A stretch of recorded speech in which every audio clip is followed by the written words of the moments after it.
Magandang araw mga ka-DIY. Ang i-DIY ko na naman po ngayon ay ang pagre-repair sa aming water line kasi nagkaroon po ng leak. Kasi po nagdadamo po yung misis ko doon sa likod ay tinamaan niya po yung PPR line kaya nagkaroon ng leak. Kaya piniprepare ko na po itong mga kailangan ko. Ito po yung fusion machine. Yan, kailangan talaga natin to kasi PPR po yung water line natin. Unlike sa mga blue pipe ay solvent lang yung kailangan natin sa PPR, yung makabagong technology ngayon ay kailangan muna talaga ng ganito. Kasi kailangan nating i-heat 'yon. Yan, ito po yung mga balang kasama. Hanggang ano po yan, hanggang 1.5 inch. Okay, at ito rin ang gagamitin natin pangdugtong kasi puputulin natin yon tapos idugtong natin ulit. Okay, nandito sa likuran namin. Ayan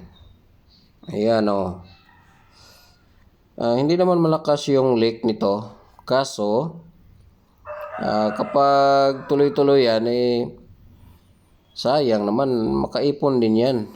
So, binabayaran natin yan kaya kailangan natin ayusin. Okay? I-off ko muna ang kaniyang control dito para maayos na natin to. Ayan, dito po yung kaniyang control. Dalawa pong control ito. Ito yung papunta doon at sa master's bedroom namin sa CR. Yung isa sa aming lababo naman. Nagmanis na din Ako sa kwarto, saksak to rin. Tapos kwarto na. Saksak yun. Hiligang, saksak niyo. Saksak daw. Oh, ito ka kasi niyo.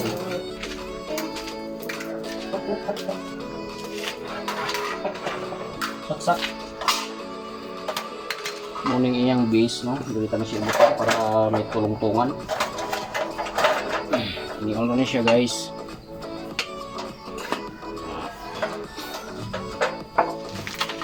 Okay. Tapos, saksak.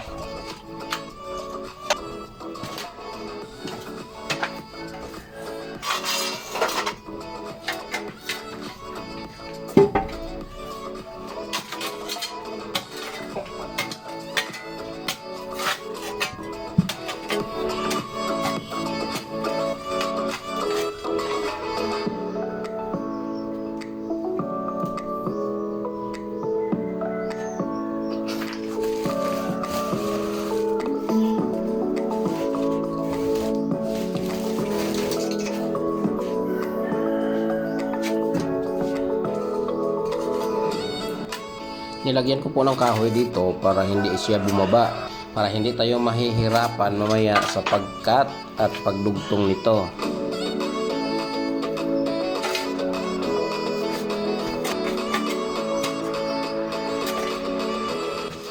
Grabe ang tigas ng lupa ngayon, guys.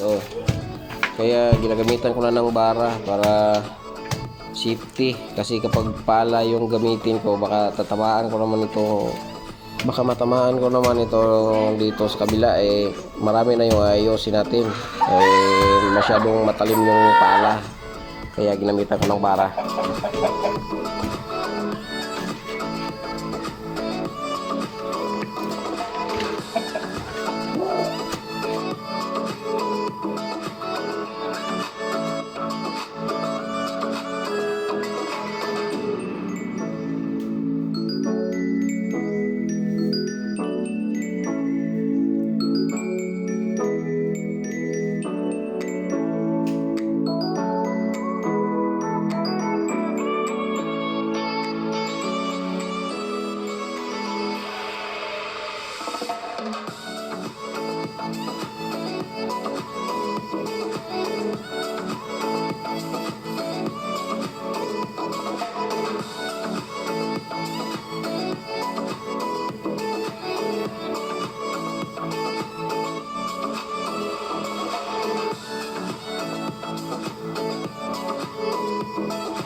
Ayan mga kadayway, natapos ko na pong idugtong. Antayin ko na lang ng ilang minutos dito bago natin i-testing ito. Para sigurado na ano na siya. Nag-cure na yung sugat niya. Di ba? Okay. So, ngayon ito, i-testing na natin.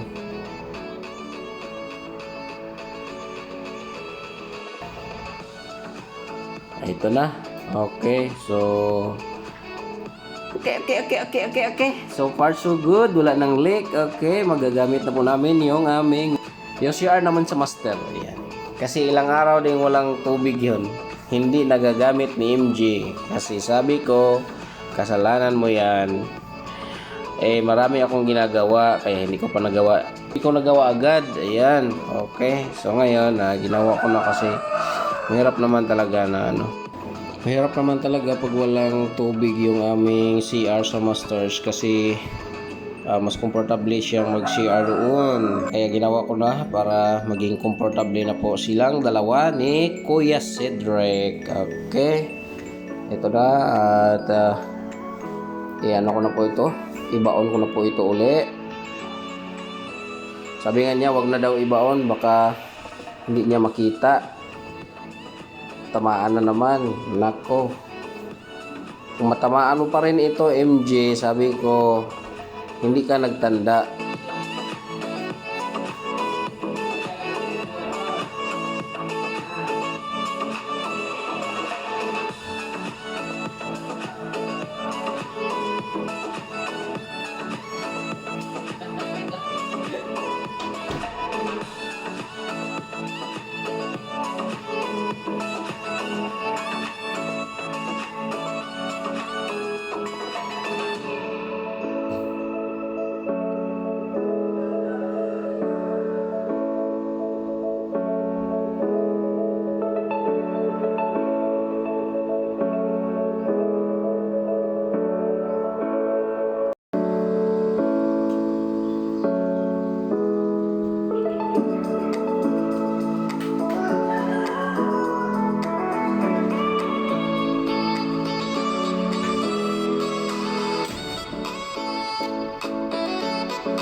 Ayan. So, Maraming salamat talaga mga ka-DIY at nakarating kayo dito hanggang sa dulo.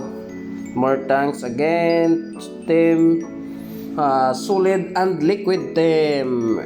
Mega love shout out. Okay? Maraming salamat po talaga. Bye-bye.